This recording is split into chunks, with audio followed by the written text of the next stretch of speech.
감사합니다. 말씀 골로새서 1장 13절 14절. 골로새서 1장 13절 14절 말씀입니다.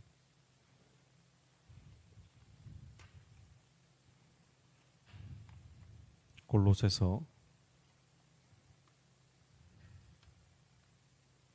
1장 13절 14절 같이 읽겠습니다. 그가 우리를 흑암의 권세에서 건져내사 그의 사랑의 아들의 나라로 옮기셨으니 그 아들 안에서 우리가 속량 곧 죄사함을 얻었도다. 아멘. 할렐루야. 네. 예수님께서 이 땅에 오셔서 우리를 흑암의 권세에서 건져내시기 위해서, 흑암의 권세, 흑암의 이 세력에 매여 있고 속박되어 있고 눌려 있던 우리가 이제 하나님의 나라로 옮겨지는 겁니다. 하나님의 나라로, 주님이 통치하시는 나라, 성령께서 역사하시는 나라. 할렐루야. 우리가 주님 안에서 이제 하나님의 사랑의 그 아들의 나라로 옮김 받은 줄로 믿습니다.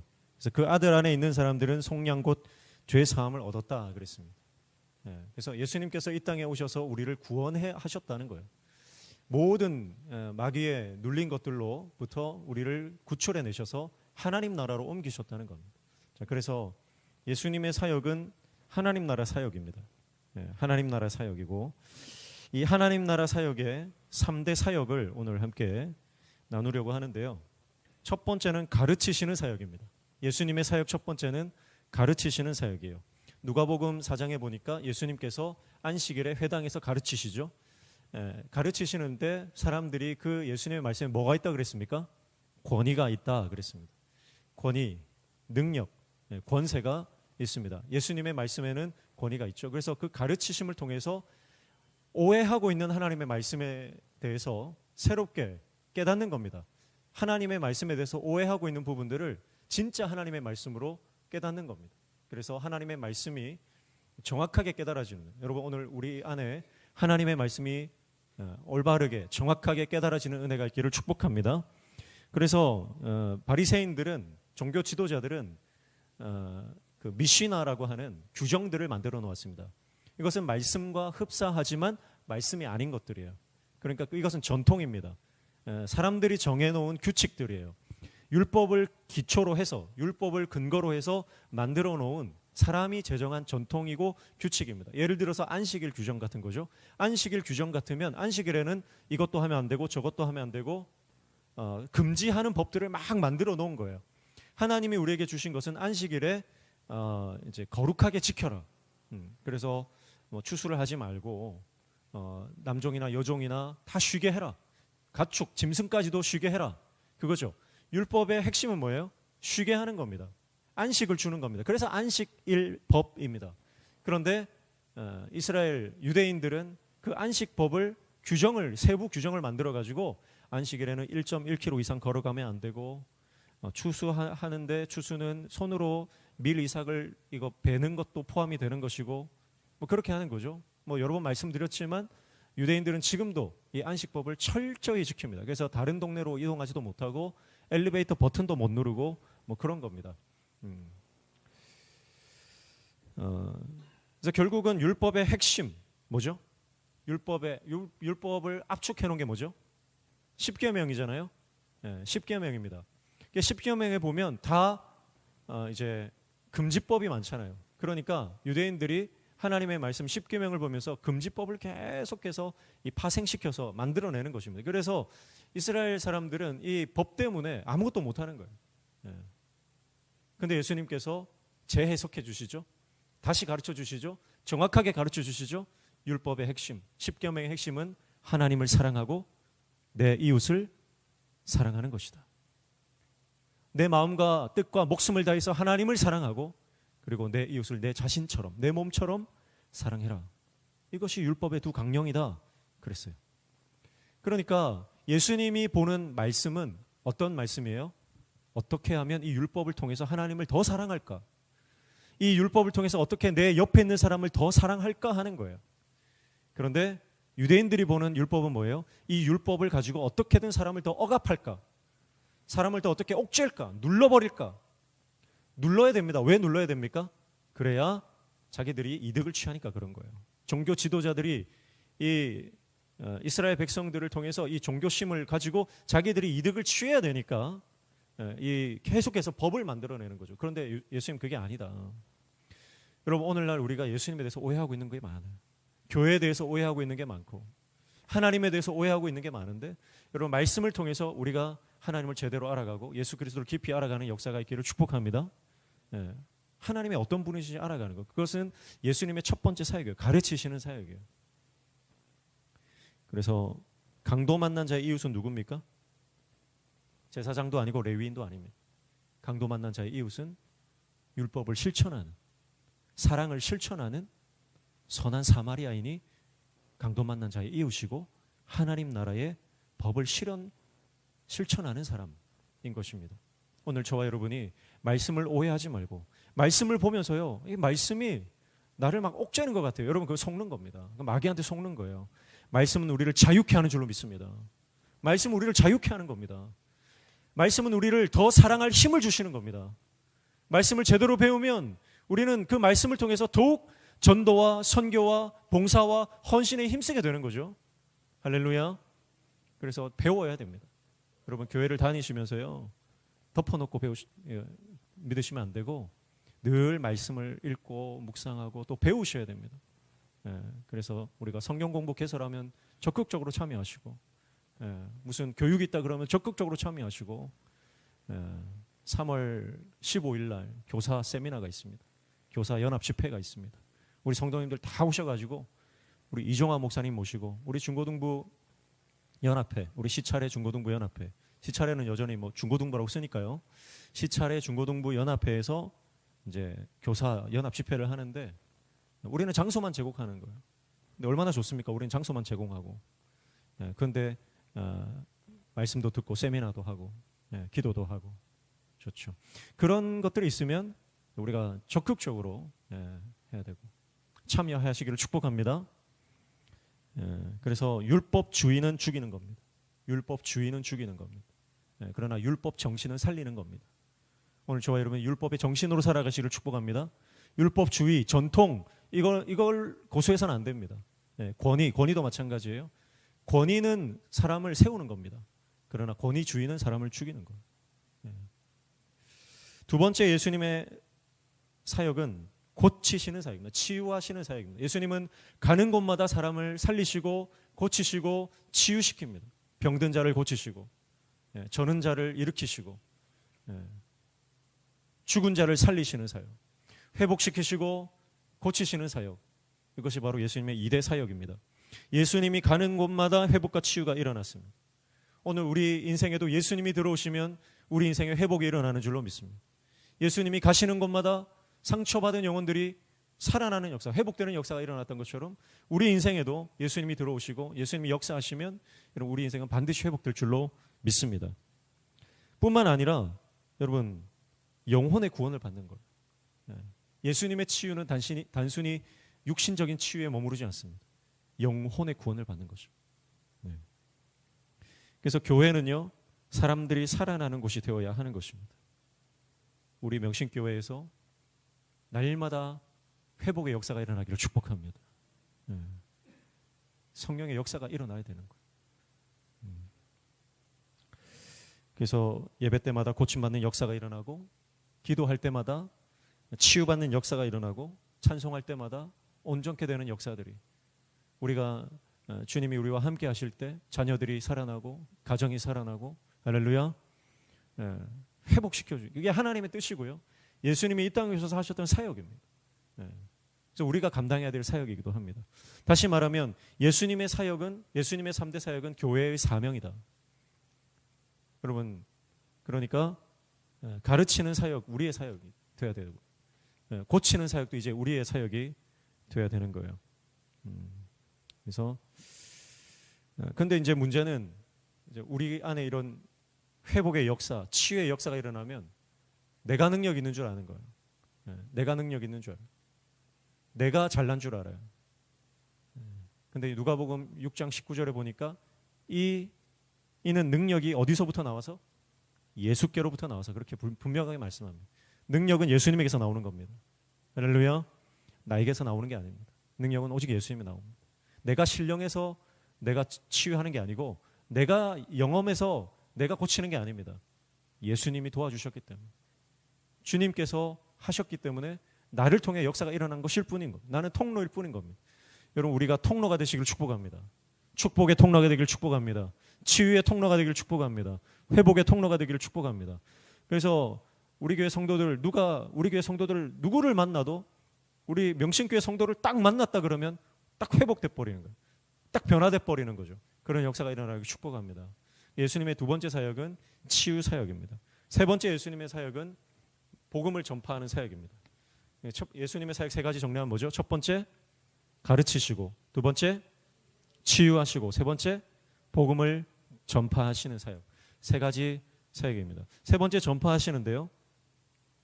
예수님께서 가는 곳마다 치유의 역사가 일어나고 기적이 막 일어나니까 사람들이 막 모여들잖아요.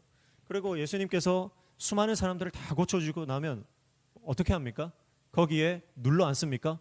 사람들이 많이 모였으니까 야 여기가 좋다. 그래 더 불러와라. 그러면서 거기에 눌러 앉으신 적이 단 한 번도 없습니다. 예수님은 항상 복음을 전하시고 다음 마을로 가십니다. 왜냐하면 복음을 기다리는 사람들이 있기 때문에. 그래서 예수님께서 사람들이 막 만류해요. 가버나움에서 누가복음 4장에 보니까 가지 말라고 막 이제 기적이 막 일어나고 귀신이 쫓겨나가고 막 베드로 장모의 열병이 고침받고 사람들이 막 고침받으니까 사람들이 막 몰려들어요. 가버나움이 막 꽉 찼어요. 그 조그만 동네에 사람들이 얼마나 인산 인해를 이루는지 거기가 막 천국 같은 거예요. 제자들이 봐도 아마 그랬을 거예요. 근데 예수님이 떠나십니다. 떠나시면서 뭐라고 말씀하시냐면 나는 다른 동네에 가서도 복음을 전해야 된다. 복음 전하는 것을 위해서 내가 보내심을 받았다. 그렇게 말씀하십니다. 여러분 복음을 위해서 달려가는 저와 여러분 되시기를 축복합니다. 우리의 사명은 복음 전하는 사역이에요. 우리의 가장 귀한 사역, 하나님이 가장 우리에게 맡기신 가장 중요한 사역은 복음 전하는 사역입니다. 여러분 그래서 지난 한 주 동안 예수님을 얼마나 소개했습니까? 지난 한 주 동안 얼마나 많은 사람들에게 복음을 증거했습니까? 내가 얼마나 내 입술을 통해서 하나님 나라를 이야기했습니까? 여러분 그거 안 하고 있다면 나는 하나님께서 맡기신 본질적 사명을 감당하지 못하는 겁니다.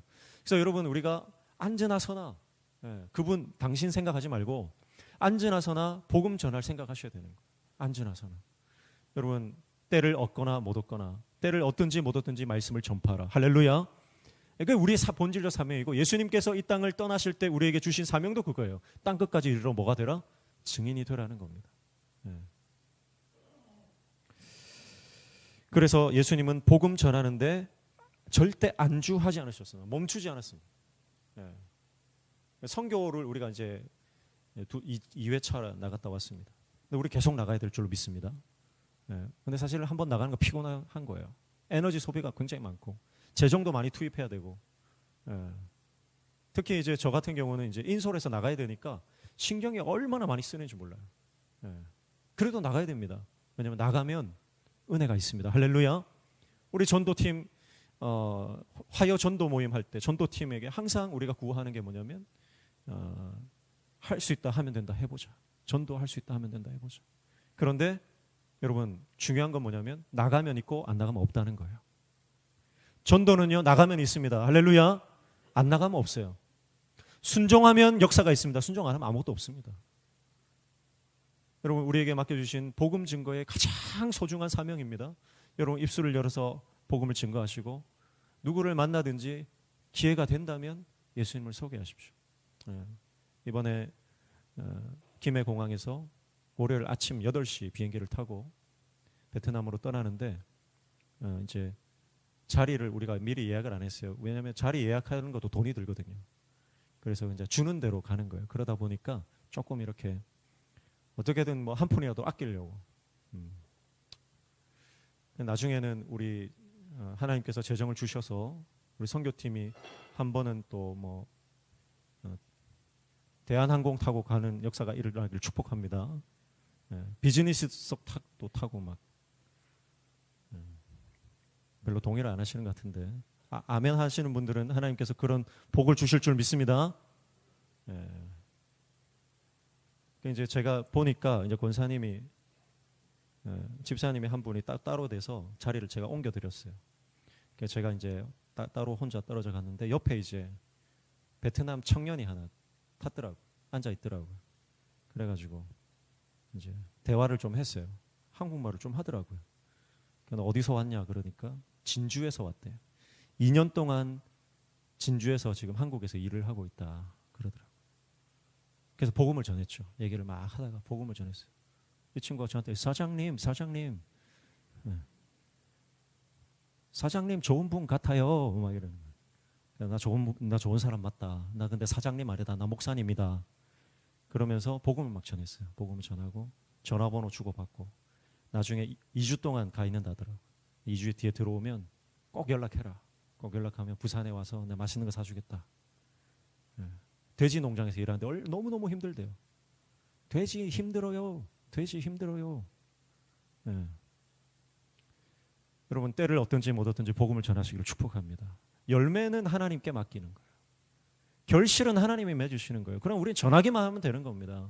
누구를 만나든지 어디에 있든지 여러분 우리가 하나님 나라를 소유하고 있다면 여러분 이걸 감출 수가 없는 거예요. 이게 하나님 나라의 특징입니다. 하나님 나라는 감출 수가 없어요. 여러분 로또 복권 당첨 딱 되시면 감출 수 있을 것 같습니까? 제 로또 복권 당첨됐을까요? 안 됐을까요? 제가 안 됐으니까 여러분 티가 안 나는 거예요. 당첨이 됐으면 티가 안 날 수가 없다니까요. 여러분이 복권 당첨됐다 그러면 여러분 지금 막 이 실실 엉덩이가 막 들썩들썩할 겁니다.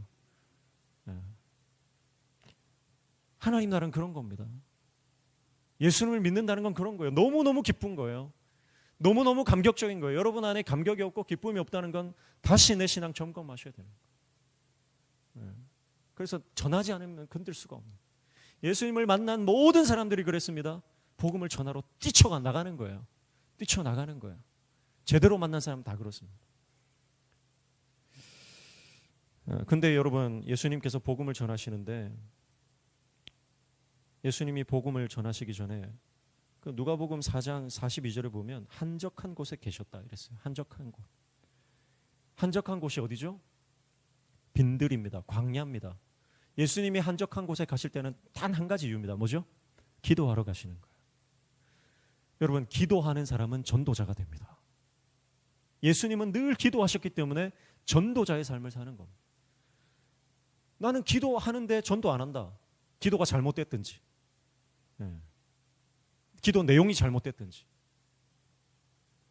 여러분 정말 제대로 기도하는 사람은요 기도의 사람은 반드시 전도자가 되는 줄로 믿습니다. 복음을 증거할 수밖에 없죠. 왜냐하면 기도하다가 하나님 음성 들으니까요. 하나님 마음이 들어오니까요. 하나님의 뜻이 분명해지니까요. 그러니까 여러분 우리가 기복신앙이 되면 안 돼요. 기복신앙이 되면 이것도 주시고 저것도 주시고 해결해 주시고 뭐 해주시고 만져주시고 어쩌게 주시고 어쩌게 주시고 다고 한다 그러잖아요. 그건 기복신앙입니다. 그건 종교생활이에요.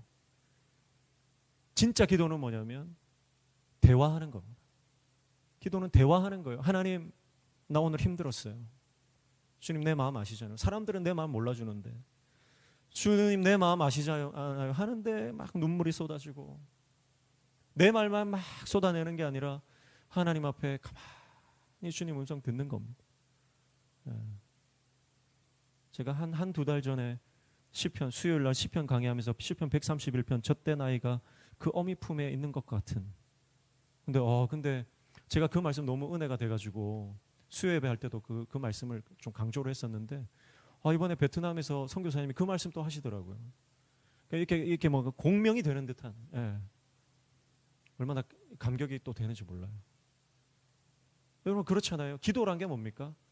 젖된 아이가 엄마 품에 있는 겁니다. 그게 기도입니다. 젖을 안 뗀 아이는요 엄마 젖만 원하는 거예요. 젖 달라고 막 때만 쓰는 거예요. 근데 젖된 아이는 뭐예요? 엄마 품 자체로 만족하는 거예요. 엄마 품 자체로. 여러분 기도는 그런 거예요. 기도의 자리에 주님의 임재의 자리에 들어가는 그 자체로 이미 응답인 줄로 믿습니다. 기도 제목이 바뀐다니까요. 기도 내용이 바뀐다니까요. 진짜 기도의 사람은요. 그러면 전도자가 되는 거예요.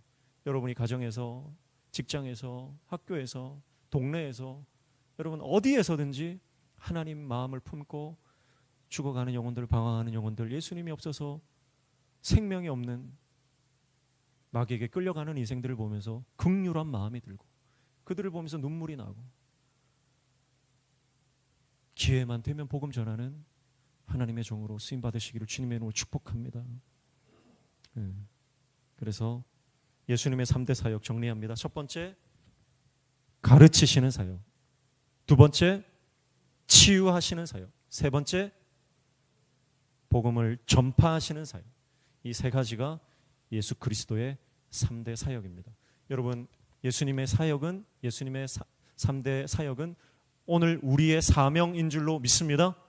그래서 우리도 이 사명 감당해야 됩니다. 가르치고, 전파하고, 치유하고, 하나님 나라를 증거하는 저와 여러분 되시기를 주님의 이름으로 축복합니다.